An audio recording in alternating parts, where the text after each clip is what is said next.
invited Pierre to speak at this conference. One of them is just because we like him and we're fascinated with his work. But the reason that relates more to the theme is because Pierre does the kind of research that we value today, or that we valued before AI, but which we think will continue to be very important in the AI age and will set people apart if they do that type of research. What is the type of research?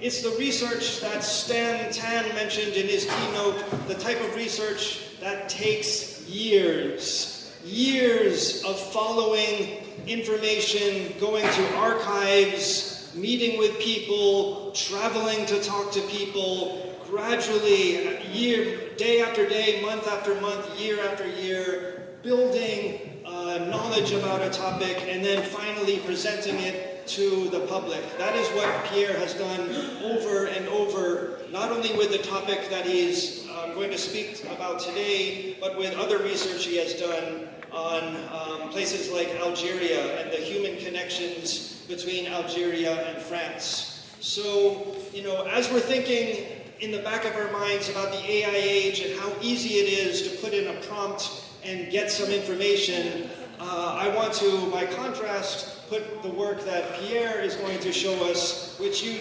definitely can't get by putting in a prompt in AI, because it's not out there in the digital world. It's in archives, it's in human brains, and it's something that he's worked very, very hard to, over many years, to try to collect and bring out, and so that he can share with us today.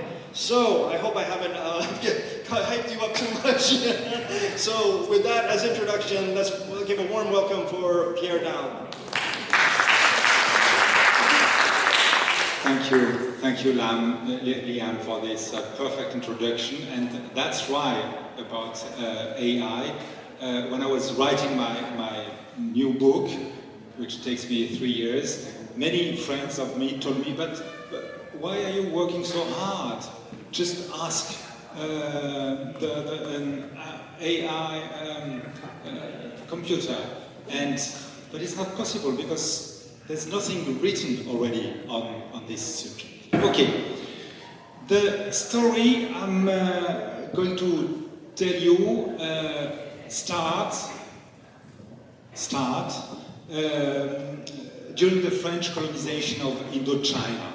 You are all familiar, I guess, with the situation of colonial oppression, with a minority of white French people dominating a vast majority of Vietnamese. In France, and to have an idea of what is oppression, some of those pictures can explain almost better than some words.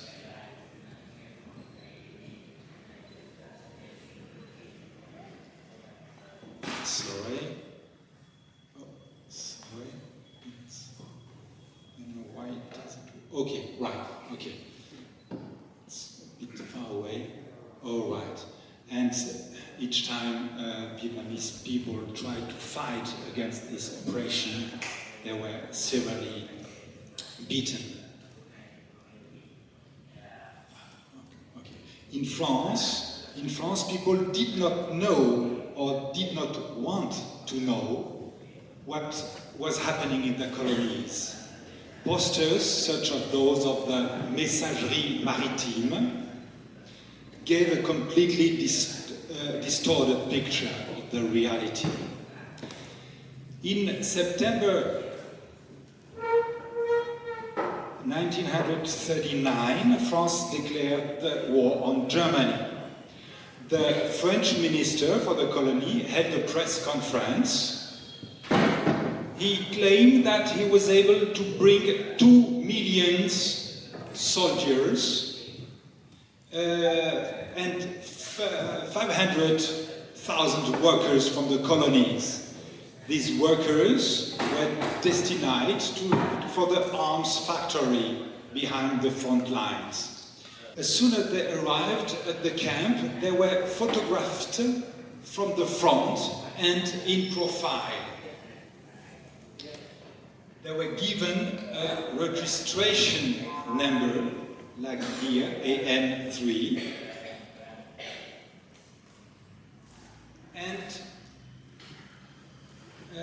and their fingerprints were taken, just like prisoners.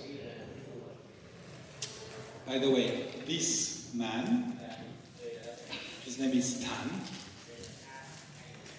I met him 70 years after these pictures.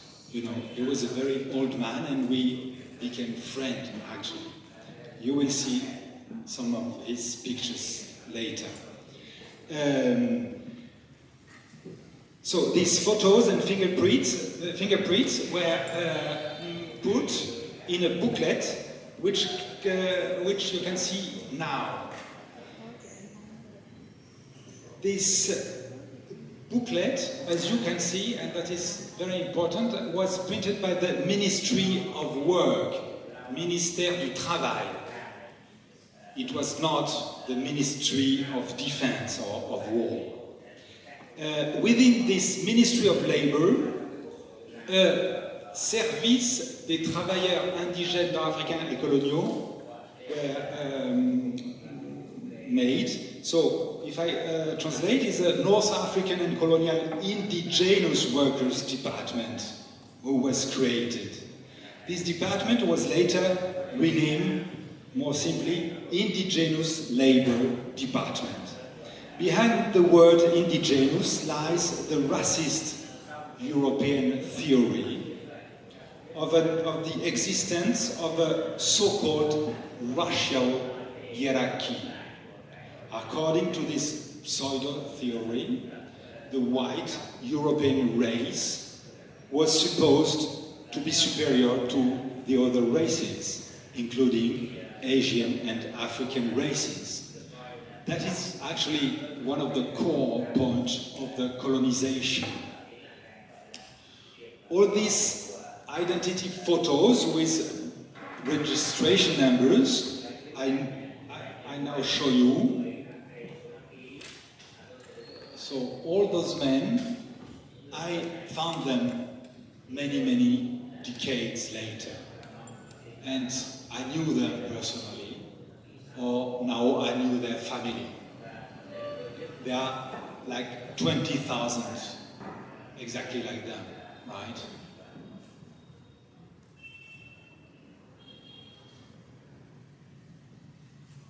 This one, I was talking with his granddaughter, like yesterday evening. She knows that I'm here, and she's very happy that his grandfather is shown to Vietnamese people. Okay. After 1 or 2 months confined to camps in Vietnam, these men were put on boats bound to France. This photo shows the Messagerie Maritime harbor in Saigon, in Ho Chi Minh City, which is now the Ho Chi Minh Museum. The building still exists, right?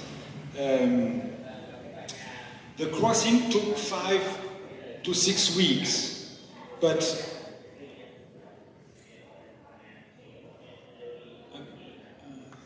okay. But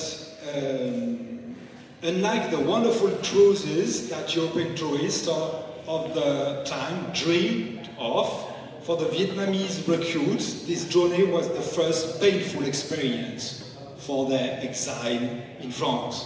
They spent these 5 weeks not in first class, nor in second class or even in third class cabins, but in the halls intended for transporting goods. As soon as they arrive at their destination, the men are put to work. Their task was to fill shells with explosive powder.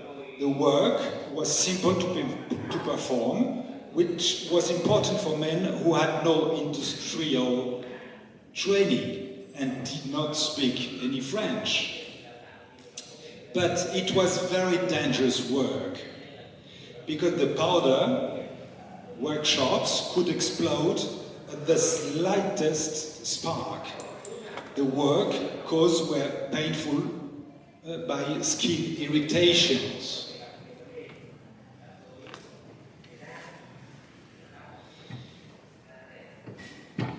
Work in the arms industry factories did not last very long, as in June 1940, the French army was defeated by German army.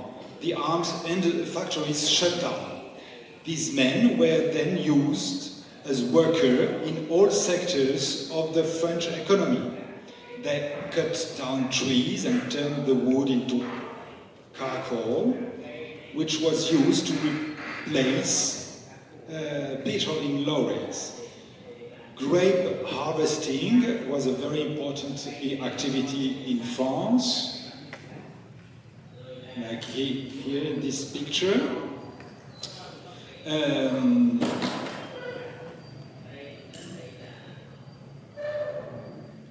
So that's still the grape. Here we see the men in the middle of a tomato field, and here in a beet field. They also help to harvest chestnuts and acorns.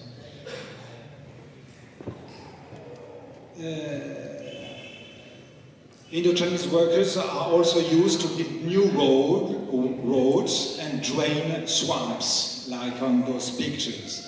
They are also used to harvest salt in the Camargue region of south of France. Okay, these archives is very important because whatever work they were used for, a contract was signed between the Indigenous Labor Department, I told you about, and the employer. The employer paid the department for the work done by the Vietnamese. And the Indigenous Labor Department, in other words, the French state, never paid back any wages to the Vietnamese workers. This means that for all these years, the Vietnamese has been working in France without ever being paid.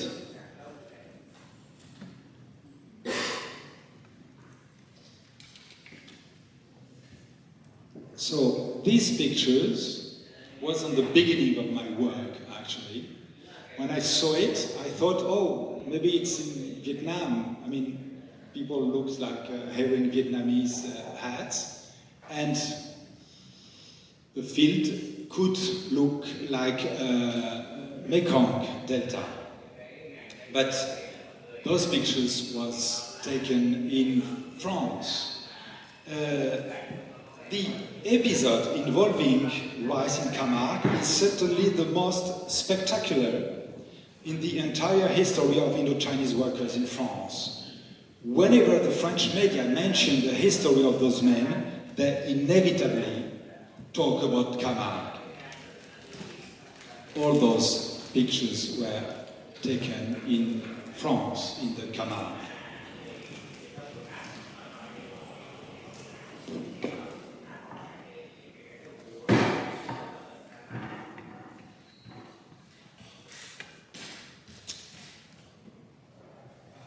Okay, another scandal after the non-paid work and the crossing condition to France is the living condition of these 20,000 men on French territory.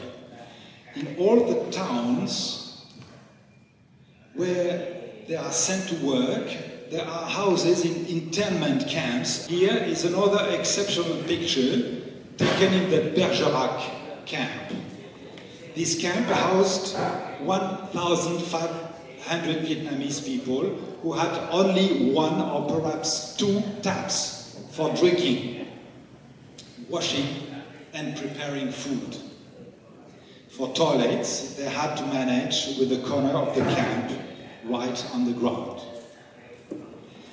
Then these men were under the control of of French commanders, mainly former officials from the colonial army in Indochina.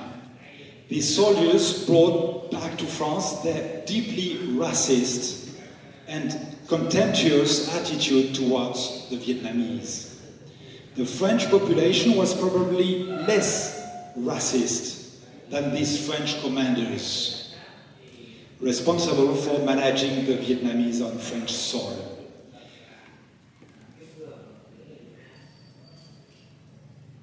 "70 years later, when I found the last surviving witnesses to this story, they all told me about the suffering caused by hunger. This suffering from empty stomachs is perhaps what affected them the most. Of course, during the war, many French people struggled to feed themselves properly. Food rations were reduced. The fact is that if the Vietnamese received the rations intended for them, they would not have eaten much, and they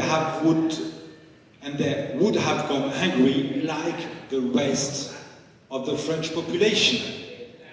But in reality, the Vietnamese suffered much more from hunger than the French population. Because during all those years in the camps, the French commanders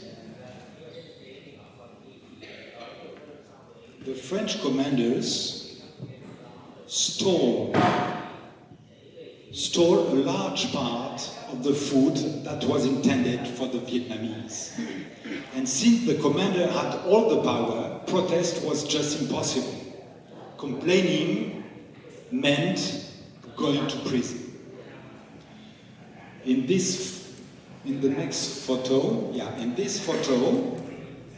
which is also very rare, you can see a protest movement in the Vénissieux camp near the city of Lyon. But this protest lasted only a few minutes because the 2 or 3 leaders of the protest were immediately imprisoned for several months.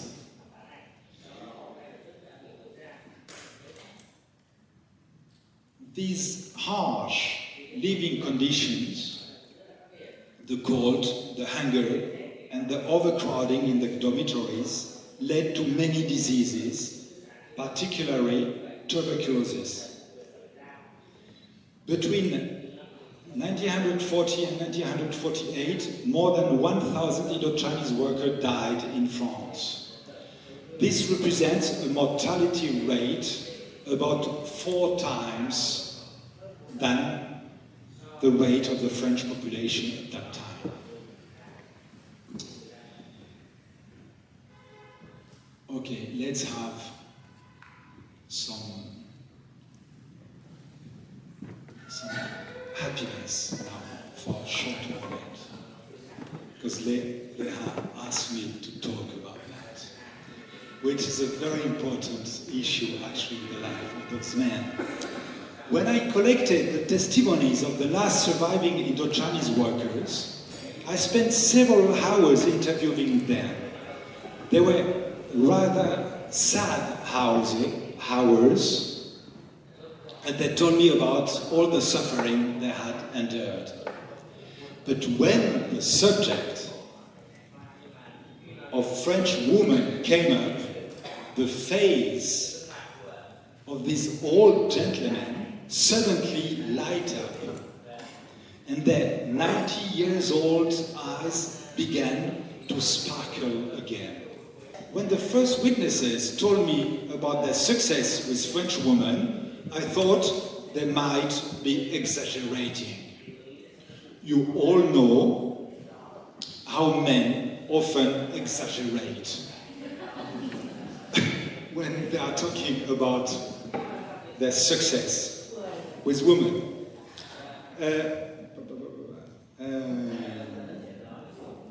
Okay, but after the 10th witness, after the 15th witness, the 20th witness, all of whom told me how French women in France felt no racism towards Vietnamese men and even felt a kind of special attraction to them.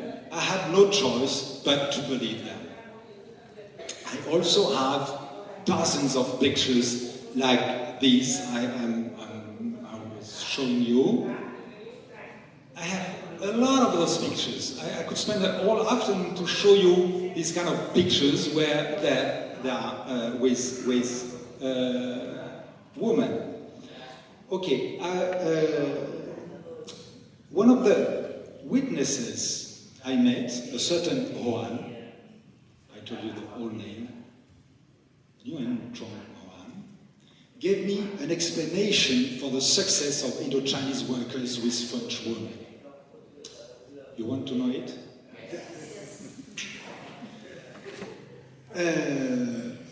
I will repeat what he told me. I quote, "You know Pierre." So Pierre is my name.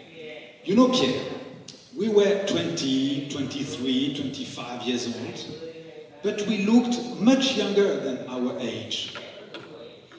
We went out with women who were the same age as us, but they thought we were 15. We were 17 at most. In fact, they didn't suspect anything bad. At first, they took us for little boys, as if we were their younger brothers. And then, when they realized we were real men, it was too late." End of the quotation. Okay, in any case, these love stories between Vietnamese workers in France and French women were not only the only ray of sunshine in these men's life, but also a virtually unique example of a reversal of the sexual relationship which existed in the colonial time. This reversal of relations was only possible outside the colonized area. In all the territories colonized by France, and ultimately all the territories colonized by European powers, the only possible sexual relationship was between a European man and a colonized woman. Okay, back to the harsh life. France was liberated from German occupation in the summer 1944. This liberation marked... Okay, so I keep a little bit more, right? Okay, so this liberation marked a very important moment for Indo-Chinese workers in France. Firstly, because some of them participated in the resistance to liberate France, like this one. But above all, because this movement to liberate the French people sparked a desire of freedom within the Indo-Chinese internment camps.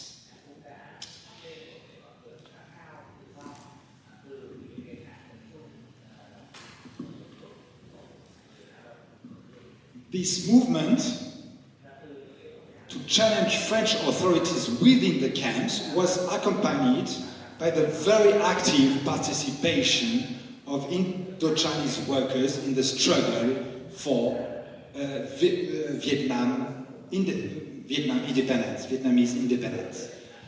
From September 2, 1945, when Ho Chi Minh proclaims Vietnam's independence, Vietnamese people in France became fully involved in the fight for Vietnam's independence, which had come to discuss with the French government future relations between the two countries. These discussions took place in the town of Fontainebleau, 30 kilometers from Paris. They lasted also almost 2 months, and they are known as the Fontainebleau Conference.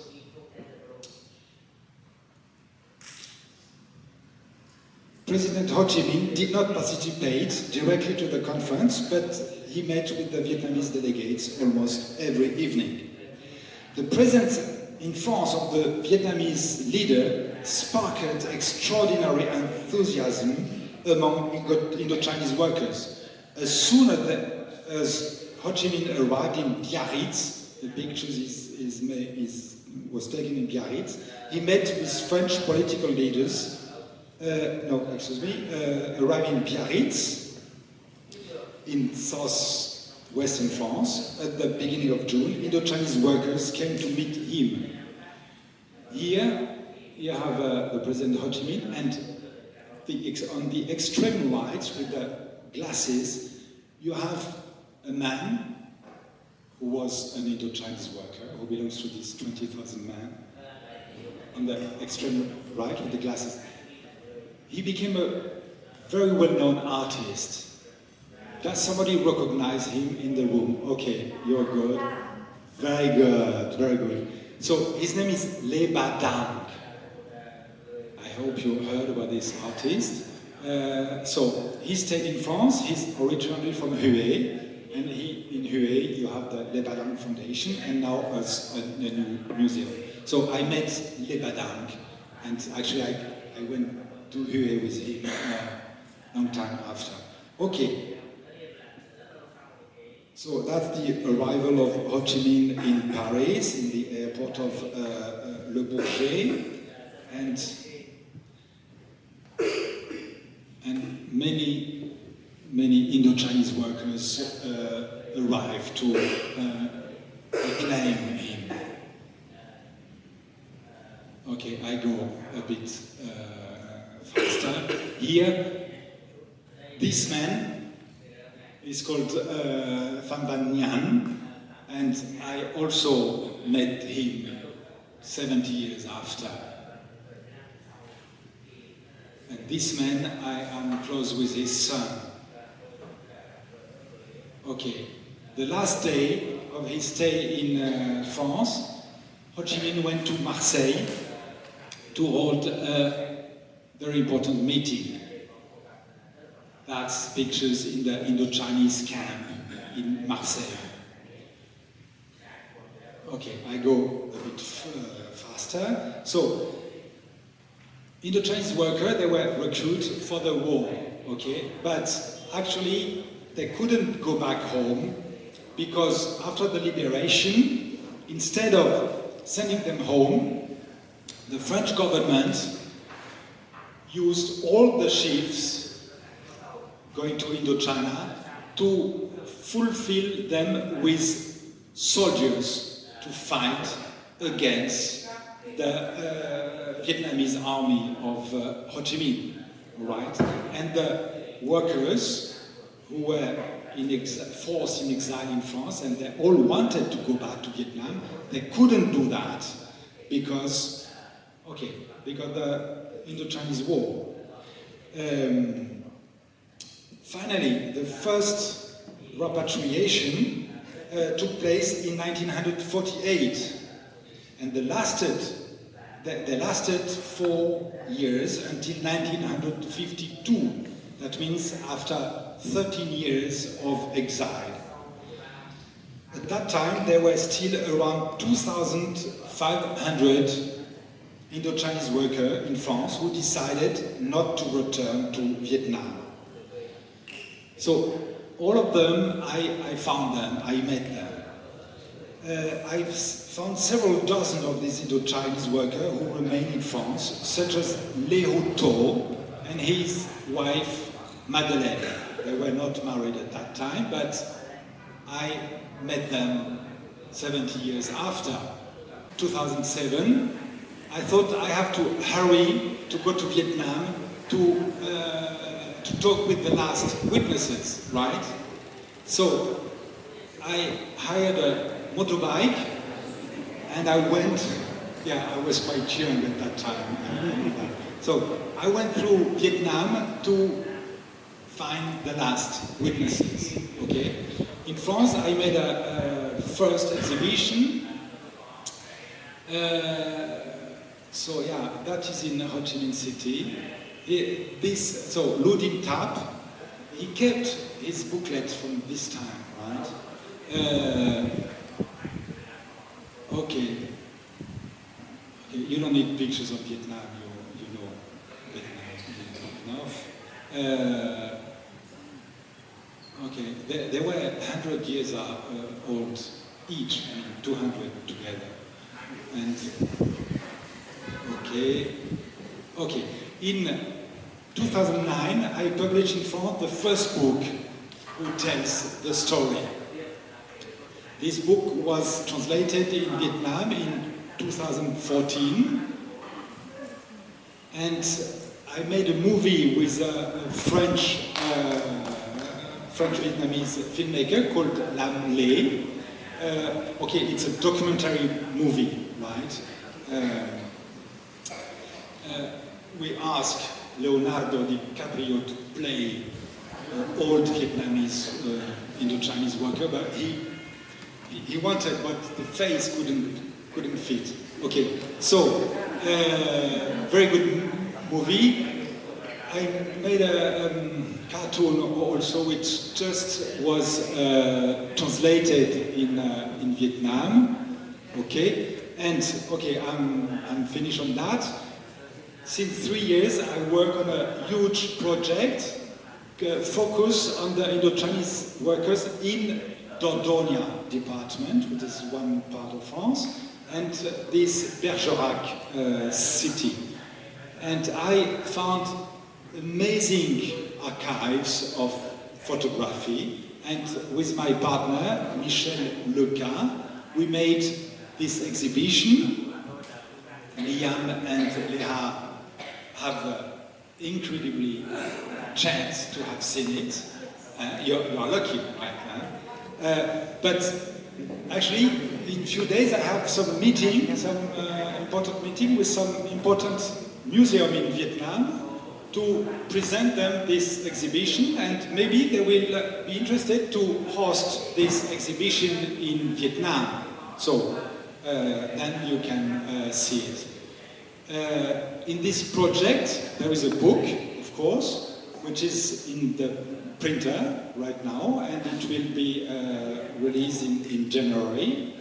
And I also have some meetings with Vietnamese publisher, and if there is one in this room who wants absolutely to sign a contract, please contact me. Oh, no, you contact Leha because she wants 20% on the contract. Right? And, okay, just to finish, my first book in 2009 started a movement of recognition of the story of this man. First it was in Arles, near the Camargue. Then there are some marble plaques which were put in many cities in France. And in 2014, a national memorial, this one, was made in the Camargue. And actually, Le Badingue designed this sculpture. It was just before his death. And in next spring, 2026, the municipality near Bergerac, here is the household of the municipality, wants to make a memorial. That's not the reality yet, but that will be the reality. Okay, sorry to have been a little bit long, but I'm finished. Thank you very much for your attention.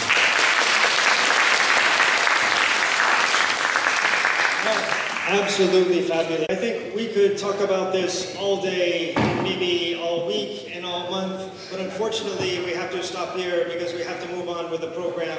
Let's give an enthusiastic thanks to